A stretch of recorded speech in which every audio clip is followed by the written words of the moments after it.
I want you to ask yourself, who was the most powerful Republican outside of Trump in the last 20 years? This man is arguably Mitch McConnell. And for the last 3 weeks, he's been lying in a hospital room. His office will not answer any questions. His people will not say why. The public only knows how serious it is because somebody recorded it on a police scanner. And the strangest detail in this whole story, and I'll get to it later, involves a quiet meeting in Beijing. Stay with me here. This story is unique, it's ongoing, and we're trying to get to the bottom and get some answers about what exactly is happening in Kentucky. So let's look at the timeline and notice every step of the way who's telling us what.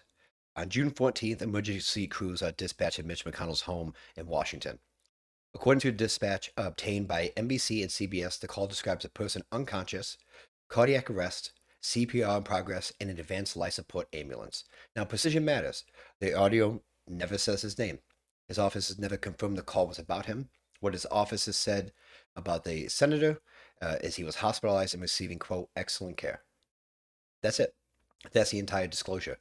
For 3 weeks, the official line has been versions of the same sentence. He continues to improve. Working closely with staff, meanwhile, an emergency physician from Harvard went on CNN and said the doctors know most patients who survive CPR after cardiac arrest take a long time to recover. It's a long road. A lot of it, they need their basic needs to be met. It's a very difficult time. Kentucky candidate for a seat put it plainly. The official story and the scanner audio are hard to square.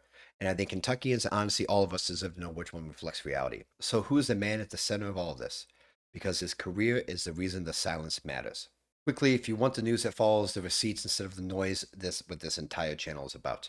I'm Jared, an ex-Paralympic gold medalist and a history nerd. Like and subscribe, and you'll be one of the first. Okay, let's talk about Mitch McConnell. I want to be fair about one thing first. Mitch McConnell survived polio as a child, in an era before the vaccine. His recovery was made possible by a treatment center funded largely by charity and public generosity. That's a real and painful piece of this story, but it belongs in any honest conversation about him. So does this. The boy who was saved by collective generosity grew up to spend his career fighting against it. We are, of course, talking about healthcare. McConnell didn't just oppose the Affordable Care Act, he made destroying it a mission of his. His phrase was repealing it in root and branch. He pursued that for the better part of a decade. In 2017, as Senate leader, he brought to repeal the floor again and again.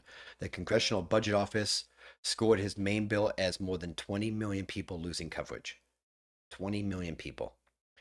The fallback of the skinny repeal still meant roughly 16 million people, and he came with a single vote, one vote from repealing that. The vote that stopped him was John McCain's thumbs down the moment we covered a few weeks back. So here's the detail that gets me. His own state, Kentucky, was one of the biggest success stories of the law he was trying to kill. Kentucky expanded Medicaid, built its own exchange, saw one of the largest drops in uninsured people throughout this time, throughout the entire country. Hundreds of thousands of his own constituents, his own people got coverage that they would have never had. In all those years of repeal and replace, the replacement never came. And there was never a plan. It was just to repeal it. Now, as a person in a wheelchair and in a community of people with all different kinds of disabilities, I cannot describe to you how much this meant to us. The Affordable Care Act was a lifeline for a lot of people, and a lot of my close and personal friends would literally be dead without this. This medical care in the US is expensive, and people have to make tough choices all the time. And as a person in my community and from this angle, I get to have those conversations.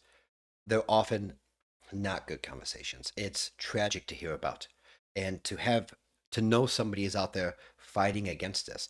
With the cost of our medical industry and medical bills being as outlandish as they are, and the common person oftentimes, especially as they get older, they have to make a choice between eating, their mortgage, or their medical bills.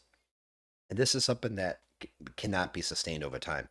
The rich keep getting richer inside of this field, and it goes on to the poor, the middle class, and the upper middle class, and they're paying prices that the rest of the world does not see. I know there's a lot of back and forth on it, but I also have lived in other countries, and I can see how their medical field works. And it should be about healthcare. It should not be a for-profit system. This has been something my family has had to fight and battle against ever since I was born. Getting bills from the hospital of $200,000. But you have to make a choice. Do I want my child to suffer or die, live a respectable life, which led to me going to the Paralympics? Or do you decide that we cannot afford this and their quality of life goes down? This is something that hits home, and this is a lot of the reason for the channel to begin with. I would love to talk about and cover more of our medical industry, more of what people have to deal with. But back to the story. Mitch McConnell refused for nearly a year to give a hearing on the sitting president's Supreme Court nominee. The voters should decide this election. Then in 2020, 8 days before an election, with voting already underway, he rushed a nominee through this process. Whatever your politics are, both of those cannot be principles at the same time. If one is too close and you will if one is too close and he's about to be replaced as the president, 1 year is too short of a time to put a nominee in. 8 days is ridiculous. And that's where it becomes very partisan. If you're trying to pack the courts, this would be a way of doing it. And this is personally how I would do it. But it's nefarious, and it makes me think they don't have the best interests of the American public at heart. This is one that connects me to everything we've covered lately. Something that bothers me as a whole, and that's the money in politics. McConnell is one of the single greatest champions of money in politics in American history. He didn't just vote that way, he personally sued the government to kill campaign finance limits. The case is literally called McConnell versus the FEC. He cheered Citizens United. In the Supreme Court ruling we broke down last week, the one that lets parties coordinate unlimited amounts of money with candidates, that was the completion of Mitch McConnell's life work. He spent 40 years building the machine where money speaks the loudest. Now let's talk about Beijing. June 17th, 3 days after the ambulance, while Mitch McConnell is lying in a hospital bed, his wife, Elaine Chao, former transportation secretary, was photographed in Beijing sitting across from the vice president of China, Han Zheng. There are photos of this. The announcement came from the Chinese government itself, describing talks strengthen the China-U.S. relations. However, Elaine Chao holds no position in our government. The trip wasn't announced, and when reporters asked the simple questions, when did she travel and what for? No answer. Now, its own maybe it's just a bizarre choice. People handle family crisis differently, and I generally don't know her reasons for going. Her family owns a major shipping company, Foremost Group, whose business, as documented in New York Times investigations, is deeply intertwined with China, including financing from Beijing linked banks. As transportation secretary, she was the subject of inspector general inquiry that found she'd used her office and staff for many matters, referred to the Justice Department, which declined to prosecute. And the loudest critic of all this wasn't a Democrat. It was Donald Trump, who in 2022 said that the Chow family was trying to, quote, get rich on China. A senator is incapacitated. His office is saying almost nothing. His household documented financial world runs through Beijing. Those are the moments when transparency is the job. So no, I'm not telling you what the meeting was. Nobody knows. I wasn't there. But that's the problem. A senator is incapacitated in a hospital bed. His staff is saying nothing. His wife is on a trip to China doing this. It doesn't sit well with me. And this is why we need more transparency in government. It's your job. You work for the people.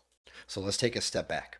A man spends 42 years as one of the most powerful people in America, with money being his political motivation. And now, at the end of his life, and now with his health in question, we are still dealing with the lack of transparency. 42 years being secret, moving money, changing the rules of law, and then now when we are genuinely interested on what is happening with this man, this is a sitting senator. We still get no answers. This cannot be the way politics runs.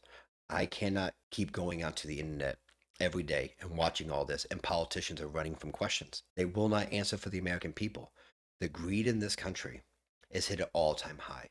The lying in this country and our government is at an all-time high. Nobody is being transparent with anybody else, and it seems that everybody is getting richer and wealthier. And when they do finally come to talk to the American people, we get bullshit answers. We get answers that give us nothing. Cookie cutter answers. Don't even stay on topic. The whole thing does not work for me. It all feels dirty. And I can't say for sure that Mitch McConnell is the beginning of this wave and how people do things and how the government works. But I can promise you, my limited time on this planet and my limited time paying attention to politics, this was not a dumb man. This was a man that understood the law, understood how politics work, understood how people worked, and he used it to give himself more power and to hurt the American people. We learned more from a dispatch on a police audio scanner than we did on any information when we are asking about them for people that work for him. It does not matter what jersey you wear or what side you're on. This does not work. This is not leadership. I'm not going to perform grief here. I'm not going to wish harm on a sick man either. You don't need to do either one to tell the truth. So here's the truth. A boy saved by other people's generosity spent his career trying to take healthcare away from the common person. He worked hard to tear down institutions that would help people like him. I would like to know if he could go back and talk to his younger self. What would his younger self say about him? How proud would that kid be that this man grew up to do his best to take away the same institutions that saved his life as a child? When it's all said and done, when history gets written and we look back on these people, I want to know what they're thinking as they're getting close to the end of their life, and if regret comes in, if they wish they could have done things differently, because there's a lot of people out there when the history gets written about them, the true history, it's not going to be a proud moment. This is Jared. This is The View from Here. Like and subscribe. See you in the next one.